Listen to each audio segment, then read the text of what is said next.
Salut à chacun, chacune. Vous êtes sur la fréquence de la parole de Prophétie Frequency. Ici, je suis votre hôte. Et en ce moment-ci, j'ai juste une parole pour vous. Et cela, c'est sur base de Matthieu 22, versets 37 à 39. Il nous dit ceci en fait. Il nous dit, Jésus lui répondit, tu aimeras le Seigneur ton Dieu de tout ton cœur, de toute ton âme et de toute ta pensée. C'est le premier et le plus grand commandement. Verset 39. Et voici le deuxième commandement qui lui est semblable. Tu aimeras ton prochain comme toi-même. Verset 40 pour clôturer. Ces deux commandements dépendent de toute la loi et les prophètes. Amen. On comprend ici plusieurs choses. La première chose, c'est que le Seigneur veut qu'on l'aime de notre cœur. L'aimer de notre cœur veut dire l'aimer dans les bons comme dans les mauvais jours. Les bons jours, c'est lorsqu'il y a quelque chose de bon qui vient dans notre vie. Ça peut être le travail, ça peut être le mariage, ça peut être n'importe quoi en fait qui fait en sorte qu'on peut se réjouir ensemble. Il faut aussi aimer le Seigneur même dans les mauvais jours. Les mauvais jours, c'est quoi? C'est le fait de perdre un membre de famille, c'est perdre le travail, c'est peut-être quelqu'un vous a tendu un coup bas. Aimer son prochain malgré les luttes et les combats dans les mauvais jours, c'est quoi? C'est que tu traverses des moments difficiles, mentalement, psychologiquement, et qui fait en sorte qu'on n'arrive pas à progresser dans la vie. C'est pourquoi il est important de remettre son sort envers l'Éternel. Quand on dit tu aimeras l'Éternel ton Dieu de tout ton cœur, ça veut dire que le cœur d'être pur devant Dieu, le cœur d'être disposé. Disposé, c'est pas pour rien qu'il y a un chant qui dit disposé, assoiffé, que ton onction descend sur moi. C'est ce cantique-là qu'un merveilleux serviteur de Dieu a composé. Vraiment, que Seigneur bénisse ce serviteur merveilleux que j'ai vois un cœur. C'est pourquoi j'aimerais dire, il faut aimer Dieu de tout son cœur, de toute son âme. Ça veut dire que l'âme, il faut que l'âme soit en montant devant Dieu. Et tout ça, ça veut dire, toute sa pensée, ça veut dire que ce que tu réfléchis, ce que tu penses est correct devant Dieu. Est-ce que ce que je pense maintenant, est-ce que Dieu aime ça? Est-ce que ce que je ressens dans mon âme, émotion, sentiment, est-ce que c'est ce que Dieu accepte? Est-ce que c'est ce que Dieu demande? Non. Est-ce que ce que je fais dans mon cœur, est-ce que Dieu agrée? Ça, c'est la question la plus importante à se poser. Est-ce que ce que je fais plaît à Dieu? Question mark. Est-ce que ce que je fais, est-ce que je fais de tout mon cœur? Dans les services pour Dieu, est-ce que tu le fais de tout ton cœur? Est-ce que tu le fais de toute ton âme? Est-ce que tu le fais de toute ta pensée? Ça, c'est la question qu'il faut se poser. L'amour pour Dieu. Et puis, l'autre point, c'est quoi? C'est aimer son prochain comme soi-même. Aimer son prochain comme soi-même, c'est le fait de dire que ce que tu veux que Dieu fasse pour toi, fais-le aussi pour les autres. Et ce que tu ne veux pas qu'on te fasse, ne le fais pas pour les autres. Je vais vous lire les 10 commandements. Parce que les grands commandements que ça m'aidera de parler ici découlent des 10 commandements. En tout cas, dans l'église locale où je suis, on le cite régulièrement. Voici ce qu'Exode 20, les 17 premiers versets nous dit. Je vous le dis. Alors Dieu prononça toutes ces paroles en disant: Je suis l'Éternel ton Dieu, qui te conduit du pays d'Égypte, de la maison de servitude. Tu n'auras point d'autre Dieu à ma face, tu ne feras point d'image taillée, ni de représentation quelconque.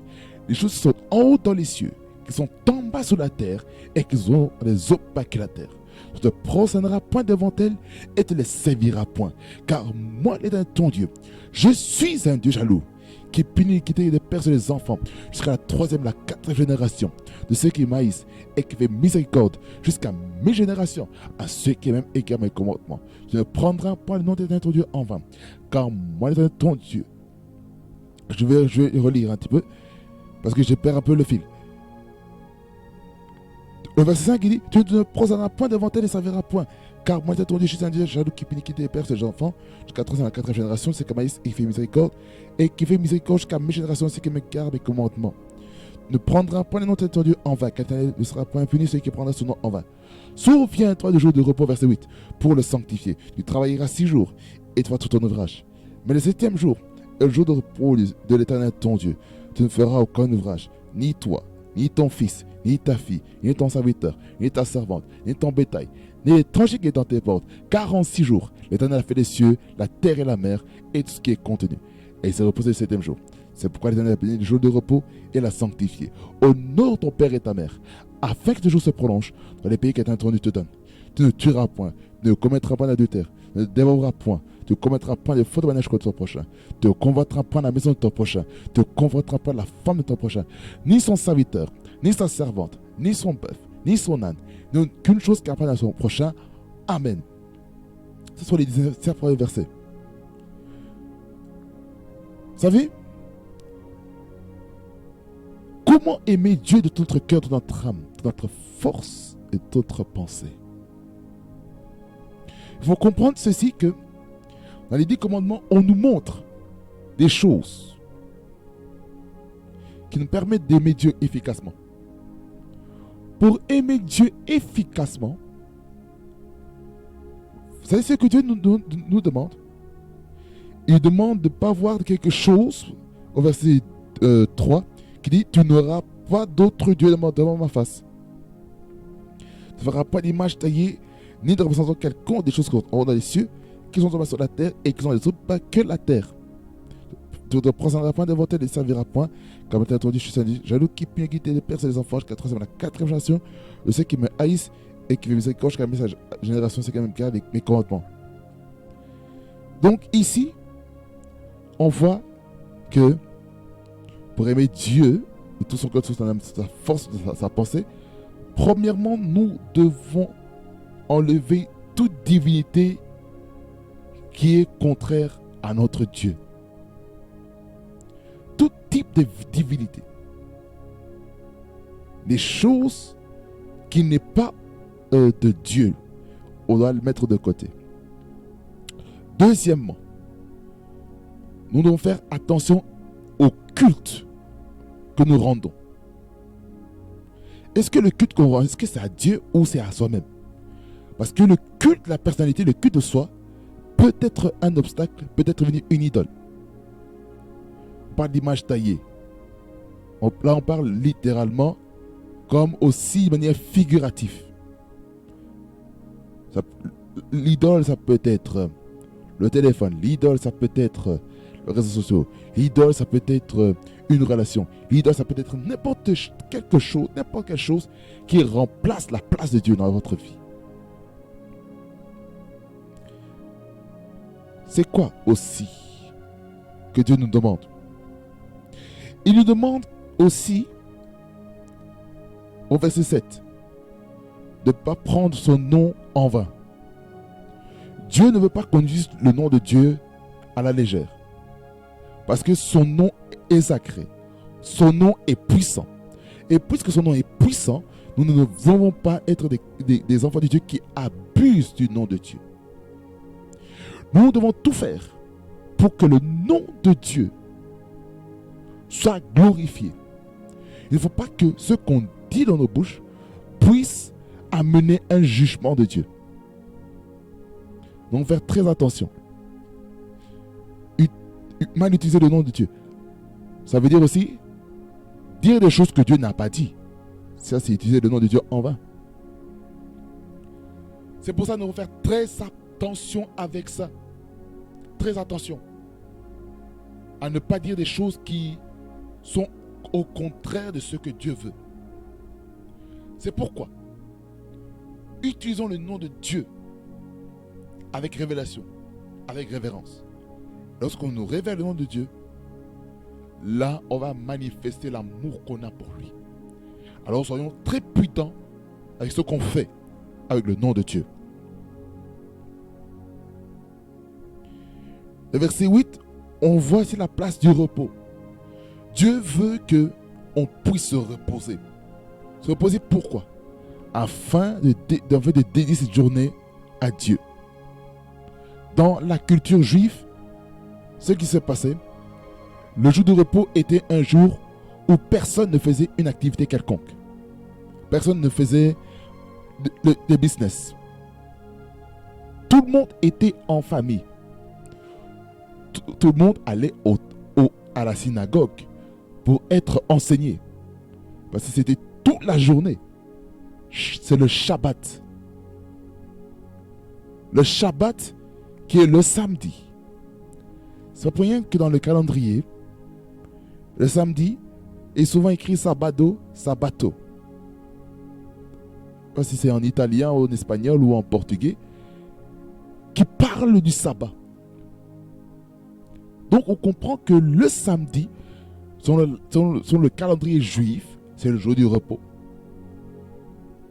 Mais pour nous les chrétiens, selon le calendrier grégorien qu'on utilise ici, en Belgique et dans la plupart des pays du monde, c'est que on fonctionne de lundi à dimanche.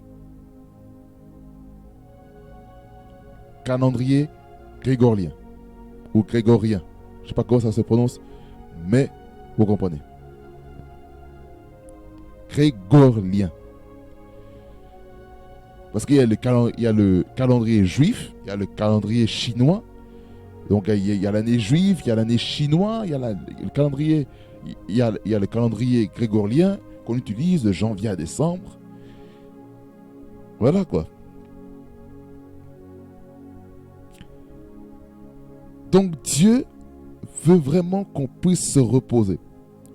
Pourquoi Dieu a instauré le jour de repos? Allons aussi dans Genèse, le chapitre 2. Après que Dieu ait créé tout ce qu'il devait créer. Il a dit ceci dans Genèse chapitre 2, et puis je reviens dans le livre d'Exode. Le livre d'Exode. Il nous dit ceci. Genèse 2.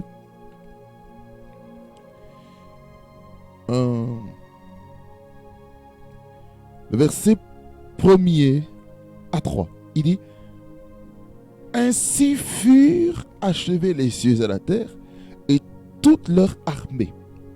Dieu acheva au 7e jour son œuvre qu'il avait faite et il se reposa au 7e jour de toute son œuvre qu'il avait faite. La clé, c'est au verset 3.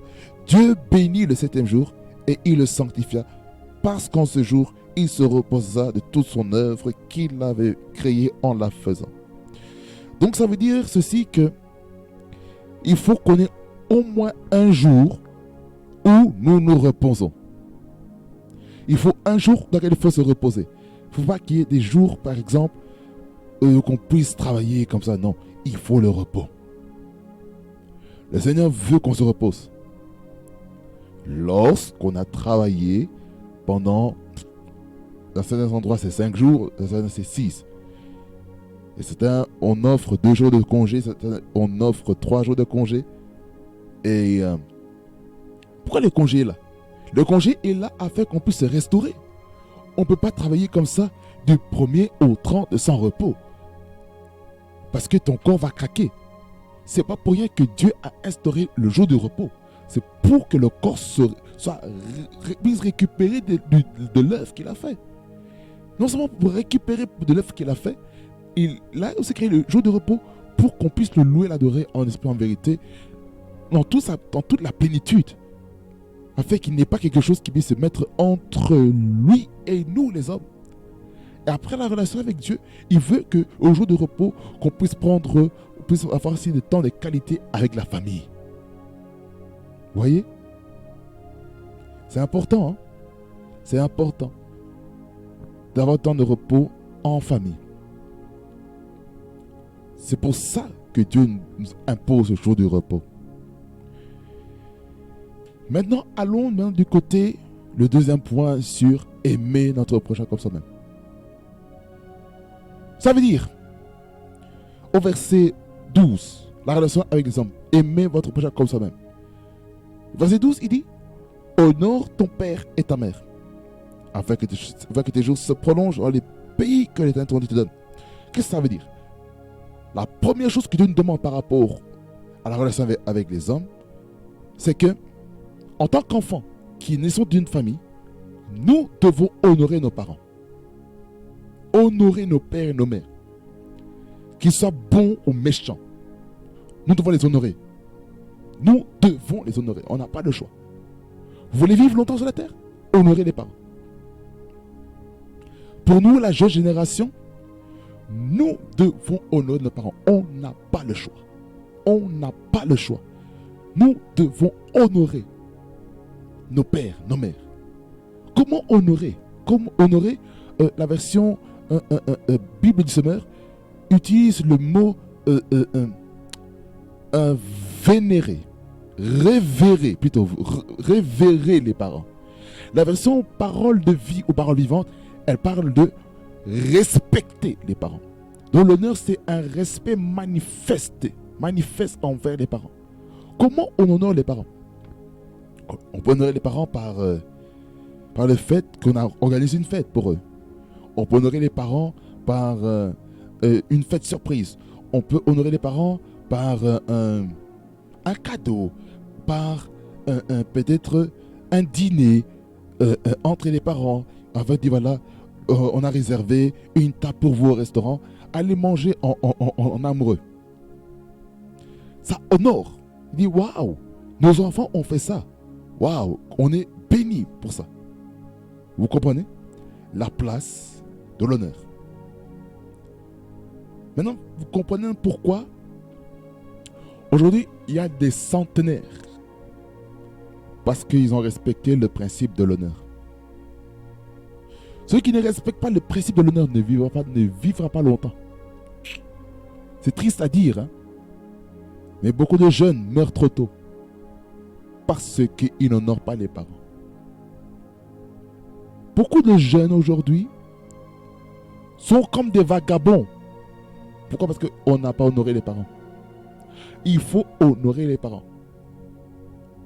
C'est lorsque vous lisez dans Éphésiens chapitre 6, verset 1 jusqu'au verset 4, on voit un petit peu la relation entre les parents et les enfants. Donc, de 1er à 3, c'est les enfants qu'on parle.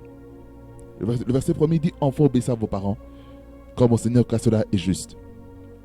En verset 2, on dit, honore ton père et ta mère, car celui-ci est le premier commandement et qui vient avec une promesse, afin que tu vives et que tu sois heureux dans la vie. 2 et 3. Le verset 4, on parle de la responsabilité des parents, dans laquelle les parents ne doivent pas inhériter les enfants, mais ils doivent les élever selon les voies du Seigneur. Et aussi dans Colossiens chapitre 3, du verset, je ne me trompe pas, 21 à 22. On dit encore, les enfants, qu'on doit obéir aux parents parce que cela est juste. Car cela est bon. On parle encore au prochain verset que vous les pères, ne poussez pas vos enfants à la révolte. Il ne faut pas les décourager, il ne faut pas les exaspérer dans d'autres versions. L'honneur est très important. L'honneur est très important. La deuxième chose, c'est quoi, verset 13? Tu ne tueras point. Pour aimer son prochain comme soi-même, il ne faut pas tuer son prochain. Par la parole, par les actes, et par toutes sortes de choses. Faisons attention. La troisième chose, tu ne commettras pas d'adultère. Combien aujourd'hui dans ce monde-ci, nous voyons de l'adultère? Que ce soit des personnes qui sont non chrétiennes, et il y en a aussi même parmi les chrétiens, malheureusement. Et ça n'honore pas. Et ça diminue la puissance de l'Église. N'aimons pas l'adultère. Si vous êtes enfant de Dieu, n'aimez pas l'adultère. Soyons des chrétiens qui sommes dans un foyer pour de bon et qui n'allons pas courtiser autre part. Comprenez? Ça, c'était le verset 14. Le verset 15, il dit, tu ne déroberas point. Il ne faut pas voler le pain d'autrui. Finances, voiture, objet sacerdotal dans l'église. On ne vole pas. Voler une télévision, un ordinateur, un téléphone, un sac, porte-monnaie, sacoche, peu importe, voler le bien d'autrui. Dieu ne veut pas ça. Dieu ne veut pas qu'on vole ce qui ne nous appartient pas, ce qui est à autrui. Dieu ne veut pas ça.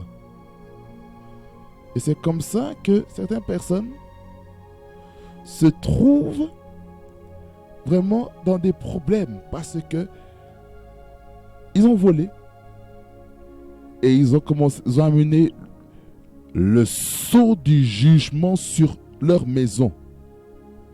Faisons attention, ne volons pas le bien qui nous appartient. Verset 16, il nous dit, tu ne porteras point de faux témoignages contre ton prochain. Pourquoi aujourd'hui nous voyons des personnes qui sont même prêtes à mentir, sont au tribunal? C'est ça que, par exemple, au tribunal, il y a, par exemple, on dit, mettez votre main gauche sur la Bible et avec la main droite, vous levez, vous dites, vous jurez de dire la vérité, rien que la vérité, je le jure. Tu as juré sur la Bible. Et si il s'avère que vous avez menti, aïe, vous pouvez être poursuivi en justice pour faux témoignages. Si Dieu n'aime pas les faux témoignages, si les chefs d'État n'aiment pas des faux témoignages, à combien plus forte raison, notre Père Céleste n'aime pas ça. Nous devons aimer la vérité. La vérité. Ne mentons pas. Si tu veux que les autres disent la vérité par rapport à toi, toi aussi dis la vérité aux autres. Mais toi, ne dis pas des mensonges.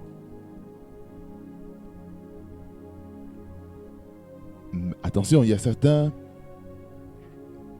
choses, par exemple, pour des fêtes d'anniversaire ou des fêtes surprises. Ça, c'est un cas à part. Mais en général, le mensonge n'est pas bon. Ne mentons pas. Verset 17. Tu ne convoiteras point la maison de ton prochain. Ah! Tu vois quelqu'un qui a une belle maison et tu as envie. Pourquoi tu as envie de cette belle maison? Pourquoi? Est-ce que tu connais le sacrifice que cette personne a dû consentir pour acheter cette maison? Est-ce que tu connais son salaire? Est-ce que tu connais le prêt hypothécaire qu'il a eu pour acheter cette maison-là? Alors pourquoi tu as envie? Arrête d'envier la maison de ton prochain.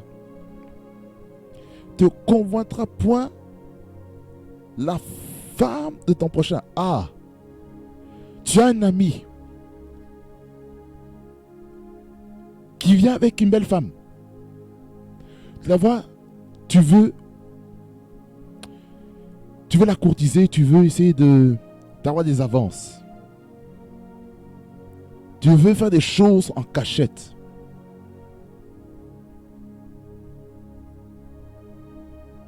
Ça, c'est un péché.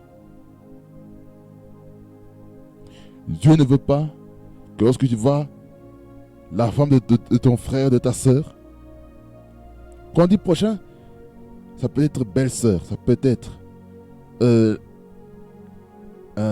femme de ton ami, la femme d'un frère en Christ. Ça peut être femme, la femme de ton collaborateur de business. Attention. Dangereux. Ne tombons pas là-dedans. Parce que vous risquez de tomber dans l'adultère. Lorsque vous convoitez. C'est-à-dire que dans la pensée, tu n'es pas clean, tu n'es pas propre. Faisons attention. Ni son bœuf, ni son âne, ni aucune chose capable à ton prochain. Ça veut dire, n'envie pas les richesses, n'envie pas le compte bancaire, n'envie pas la bourgeoisie de ton frère, de ta soeur qui vit bien sa vie. Mais, rends grâce à Dieu.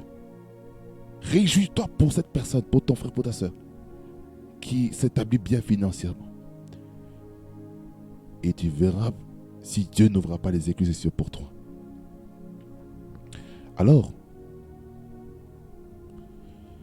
aimons Dieu de tout notre cœur, de notre âme, de notre pensée et de toute notre force. Et aimons notre prochain comme soi-même. Que le Seigneur vous bénisse abondamment et qu'il fasse beaucoup de bien. Père éternel, je te remercie Seigneur pour ta parole.